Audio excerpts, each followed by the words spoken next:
ఓం నమ శివాయ శ్రీమాత్రే నమః. మిత్రులకి శ్రేభిలాషులకి అలాగే నన్ను ఎంతగా ఆదరిస్తున్న యూట్యూబ్ ప్రేక్షకులందరికీ కూడా పేరు పేరు ధన్యవాదాలు. మిత్రులరా, మీ అందరికీ పరాదేవత ఎల్లవెల్లలా మీతో ఉండి మీ మనోవాంఛ నెరవేర్చాలని మనస్ఫూర్తిగా కోరుకుంటున్నాను. ఈరోజు మనం 2 లవంగాలతో బియ్యపు గింజలతో అద్భుతమైన ఉపాయం తెలుసుకుందాం. ఈ ఉపాయం చేయడం వల్ల మీకు రాజయోగం కలుగుతుంది, అలాగే ధనవంతులు అవుతారు, అలాగే ఆకస్మికంగా ధనప్రాప్తి కలుగుతుంది. మీరు వింటున్నది నిజమే. చాలా విశేషమైన శక్తి కలిగిన తేలికైన ఉపాయం. ఈ ఉపాయాన్ని సోమవారం నాడు చేయాలి. సోమవారం నాడు అంటే సోమవారం ఉదయం నుంచి మీరు రాత్రి పడుకునే లోపు అంటే రాత్రి 12 గంటల లోపు మీరు ఎప్పుడైనా ఈ ఉపాయం చేయవచ్చు. ఈ ఉపాయం చేయడం వల్ల కలిగే లాభం మీకు నేను ఇంకా ఎటువంటి లాభాలు కలుగుతాయి మీకు తెలియజేస్తాను. అలాగే మీకు ఈ వీడియో నచ్చినట్లయితే లైక్ చేయండి. ఛానల్ని కొత్తగా చూసే మిత్రులు సబ్స్క్రైబ్ చేసుకోండి. పక్కనే ఉన్న గంట సింబల్ని యాక్టివేట్ చేసుకోండి. మీకు నచ్చితే 10 మంది మిత్రులకి ఫార్వర్డ్ చేయండి, షేర్ చేయండి. అలాగే మన కొత్త ఛానల్ లింక్స్ కూడా వీడియో డిస్క్రిప్షన్లో ఇవ్వడం జరిగింది. వాటిని కూడా సబ్స్క్రైబ్ చేసి గంట సింబల్ని యాక్టివేట్ చేసుకోండి. ఫేస్బుక్ లింక్ కూడా ఇచ్చాను. మీరు రిక్వెస్ట్ పంపిస్తే ఖచ్చితంగా యాక్సెప్ట్ చేస్తాను. చాలామందికి వీడియోలు నోటిఫికేషన్ రావడం లేదు అని చెప్తున్నారు. ఎవరికైతే రావడం లేదో వారు ఫేస్బుక్ లింక్కి ఖచ్చితంగా ఫ్రెండ్ రిక్వెస్ట్ పంపిస్తే నేను ప్రతిరోజు చేసే వీడియోలు, షేర్ చేసే వీడియోలు అన్నీ కూడా దాంట్లో పోస్ట్ చేస్తూ ఉంటాను. మీకు అప్పుడు ఈజీగా రావడానికి అవకాశం ఉంటుంది. అసలు ఈ ఉపాయం మనం ఎందుకు చేయాలి? ఈ ఉపాయంలో మీరు లాభాలు చెప్పారు కదా గురువుగారు, నిజంగా అలాంటి లాభాలు వస్తాయా? వస్తాయి. ఇది చాలా తేలికైన, అద్భుతమైన, విశేషమైన శక్తి దాగిన ఉపాయం. ఖర్చుతో కూడుకున్నది కాదు. ఇది రాజయోగం కలగడం అంటే ఏంటంటే మీరు ఏది చేయాలన్నా మీకు ప్రాకృతికంగా సమాజంలో ఉన్న ప్రతిదీ కూడా సహాయం చేయాలి. మీరు కూర్చుంటే మీకు పనులు కావాలి అని మనం అనుకుంటాం. అలా కాదు.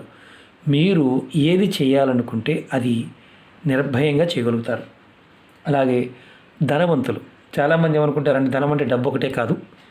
మీకు ఏదైనా సరే, ఏ పని మొదలుపెట్టినా, ఏది చేస్తూ ఉన్నా అది ధన రూపేణ, వస్తు రూపేణ, వాహన రూపేణ, పదార్థ రూపేణ ఏదైనా సరే మీకు అందుబాటులోకి వస్తుంది. ఈ చిన్న ఉపాయం చేసి చూసిన తర్వాత మీకు అనిపిస్తుంది ప్రాకృతికమైన పదార్థం మన మానసిక శక్తిని తోడయి మంచి ఫలితాలు ఇస్తాయి అని మీరు అర్థం చేసుకోగలుగుతారు. చాలామందికి అద్భుతమైన ఫలితాలు చూసేవారు ఉన్నారు. కొంతమంది బాధతోనూ, అసూయతోనో, లేకపోతే చిరాకుతోనో, కోపంతో చేసిన వారికి ఫలితాలు రావు.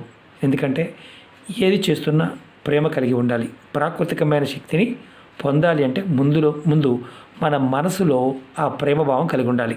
అది గుర్తుంచుకోండి. మీరు ఈ ఉపాయాన్ని ఎలాంటి విషయాలు చేయాలో చెప్తాను. మీరు ఏ పని చేసినా కలిసి రావడం లేదు అంటే ఏది మొదలుపెట్టినా సరే ఆగిపోతూ ఉన్నాయి, అప్పుడు చేయవచ్చు. అలాగే ఉద్యోగము కానీ, వ్యాపారం కానీ, ఏ వృత్తి వ్యాపారాలు అంటే చిన్న ఏ వృత్తి చేస్తున్నా సరే మీకు ఈ ఉపాయం చేయడం వల్ల మీకు తిరిగనేది ఉండదు. అలాగే మీకు ఏదైనా చేస్తే నష్టం వస్తుంది అనుకోండి, అంటే లాభాలు రావడంలో, అప్పుడు కూడా ఖచ్చితంగా చేయండి. ఇది చేయటం వల్ల మీకు లాభాలు తప్ప నష్టం అనేది రాదు. అలాగే దాన్ని మీకు ఏదైతే ధనం సంపాదించడం కోసం మీకు ధన రాబడి మార్గాలు తెలుస్తాయి. ధనానికి సంబంధించి రాబడి మార్గాలు తెలుస్తాయి. అలాగే చాలా ఇంపార్టెంట్ ఏంటంటే ఈ ఉపాయం చేయడం వల్ల జాతకంలో రాహుకేతు దోషాల వల్ల ఇబ్బంది పడుతున్నవారు బయటపడతారు. అలాగే ఇంకొక అత్యంత ఇబ్బందికరమైన పరిస్థితి ఏంటంటే పితృదోషాలు ఉంటే ఈ ఉపాయం చేయడం వల్ల మీకు శాంతి లభిస్తుంది, తొలగిపోతుంది. అలాగే మీకు మనశ్శాంతి కూడా లభిస్తుంది. మీరు చేస్తున్న పనుల్లో ఆటంకాలు లాంటివి ఉంటే అవి తొలగిపోతాయి.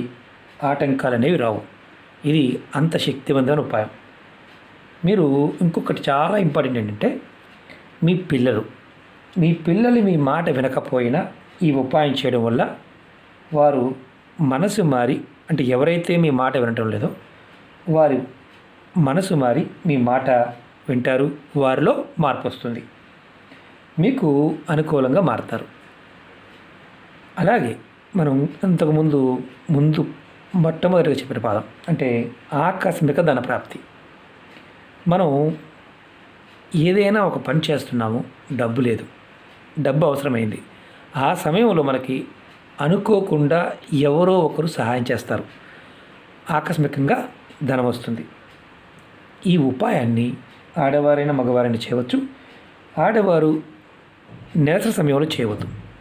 అలాగే గర్భిణీ స్త్రీలు ఎవరైనా సరే చేయవచ్చు. అంతకుముందు చాలామంది అడిగారు.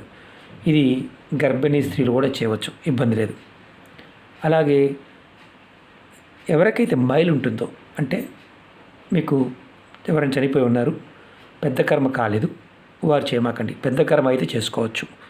అలాగే మైలు మిగతా మైలు అంటే మామూలుగా పురుడు మైలు కానీ, పెద్ద మనిషి అయినప్పుడు మైలు కానీ ఇలాంటివి ఉంటే ఆ మైలు తీరిపోయిన తర్వాత చేసుకోండి, ఎటువంటి ఇబ్బంది ఉండదు.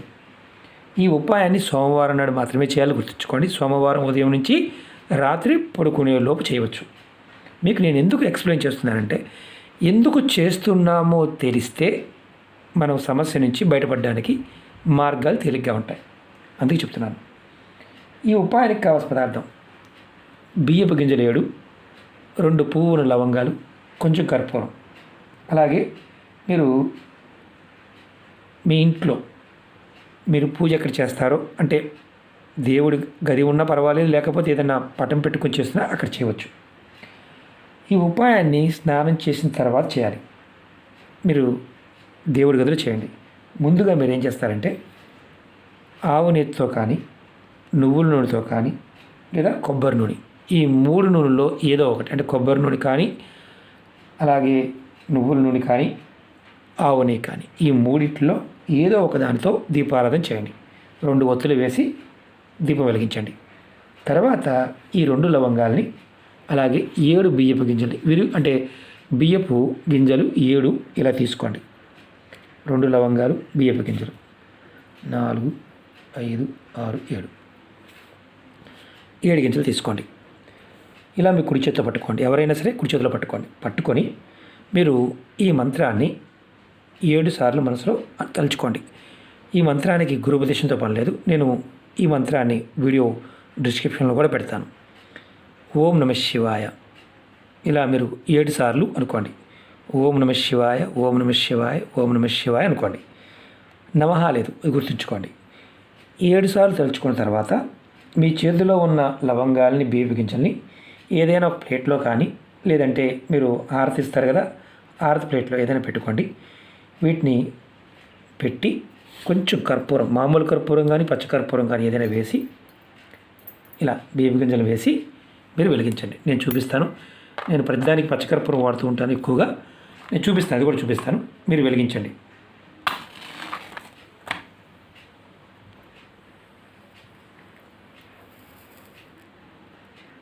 ఇలా వెలిగించండి. వెలిగించిన తర్వాత మీరు దీన్ని ఇల్లంతా చూపించాలా, లేకపోతే ఏదైనా మొత్తం తిప్పాలా, అలా ఏం లేదు. హారతిలాగే ఇవ్వాలి, అదేం లేదు. మీరు మీ దేవుడి గదిలోని వెలిగించండి. వెలిగించిన తర్వాత దీన్ని ఇలా పక్కన పెట్టించండి. తర్వాత ఈ వెలిగిన తర్వాత ఈ ఏదైతే మసి వచ్చిందో ఆ మసిని మీరు ఏదైనా మొక్క మొదల్లో వేసేయండి. తులసి మొక్క కాకుండా ఏదైనా పూల కుండీలో మొక్క మొదల్లో వేసేయండి. ఈ ఉపాయాన్ని మీరు ఒక 4 సోమవారాలు చేయండి. ఆడవారికి సోమవారం చేశారు, మధ్యలో నెలసరి వచ్చింది, ఎటువంటి ఇబ్బంది లేదు. ఆ పై వచ్చే సోమవారం చేయండి. మేము ఊరి వెళ్ళవలసి వచ్చింది గురువుగారు, సడన్గా అనుకోకుండా మీరు చేసుకోవచ్చా? మీరు వేరే ఊరిలో కూడా అక్కడ కూడా చేసుకోవచ్చు. ఒకవేళ అనివార్య కారణాల వల్ల వెళ్ళవలసి వస్తే ఆ సోమవారం వదిలేసి నెక్స్ట్ సోమవారం చేయండి. దీన్ని కంటిన్యూ 4 సోమవారాలు చేస్తే ఫలితాన్ని మీరు చూడగలుగుతారు. అద్భుతమైన ఫలితాన్ని ఇస్తుంది. అలాగే మనం ఏం కోరిక లేదు కదా అని అనుమానం వస్తుంది. మీరు మనసులో ఏదైతే సమస్యలు ఉన్నాయో ఈ సమస్యలన్నిటికీ ఇది సమాధానం చెప్తుంది. విచిత్రమైన విషయం ఏంటంటే, మన మనసులో ఎటువంటి కోరికైతే భావం ఉందో, మనం ఎలాంటి ఇబ్బందులు పడుతున్నామో ఆ ఇబ్బందుల నుంచి ఈ ఉపాయం అన్న బయటపడేస్తుంది. మీరు 4 సోమవారాలు ఖచ్చితంగా 4 సోమవారాలు ప్రయత్నపూర్వకంగా చేయండి. అద్భుతమైన ఫలితం ఉంటుంది. ఈ వీడియో మీకు నచ్చినట్లయితే లైక్ చేయండి, ఛానల్ని సబ్స్క్రైబ్ చేసుకోండి, పక్కనే ఉన్న గంట సింబల్ని యాక్టివేట్ చేసుకోండి. నేను పెట్టే ప్రతి వీడియో నోటిఫికేషన్ మీకు వస్తుంది. అలాగే మీరు ఎంతమంది మిత్రులకి షేర్ చేయగలిగితే అంతమంది మిత్రులకి ఈ వీడియోని ఫార్వర్డ్ చేయండి. ఎందుకంటే విశేషమైన శక్తి కలిగిన ఉపాయాలు ఇవి. చూడడానికి తేలిగ్గాను, పదార్థము చాలా సింపుల్గా అనిపిస్తాయి. మీ మనోసంకల్పాలు ఏదైతే మనసులో ఉన్న భావం ఉంటుందో, ప్రాకృతికమైన ప్రేరణ ఆ రోజులో ఆ శక్తి దాంట్లో దాగి ఉంటుంది. పరిపూర్ణమైన నమ్మకం, విశ్వాసంతో ప్రయత్నించేస్తే ఫలితాలు వస్తాయి. అలాగే మీ అందరికీ నా విన్నపం ఏంటంటే, సమస్యలు ఉన్నవారు మీరు ఎవరైనా సరే ఉపాయం చేశారనుకోండి, ఈ ఉపాయం చేస్తూ వేరే ఉపాయాలు కూడా చేయవచ్చు. ఏదైనా వీడియోలో నేను ఈ ఉపాయం చేస్తూ వేరే ఉపాయం చేయవద్దు అంటే చేయవద్దు, లేదంటే చేయవచ్చు. అలాగే నియమ నిబంధనలు, వీడియోలో నిబంధనలు ఉంటే నేనే చెప్తాను. నిబంధనలు ఏది చెప్పలేదు అంటే మీరు నిర్భయంగా చేయవచ్చు అని అర్థం. అంతేగాని ప్రతి చిన్న విషయానికి అర్థం పర్థం లేని కామెంట్స్ పెట్టమాకండి. ఎందుకంటే నేను అందరికీ సమాధానం ఇవ్వాలని ప్రయత్నం చేస్తూ ఉంటాను. ఒక్కొక్కసారి బిజీగా ఉంటే కామెంట్స్ కూడా తీసేస్తూ ఉంటాను. అయినప్పటికీ కూడా మ్యాక్సిమం ట్రై చేస్తూ ఉంటాను.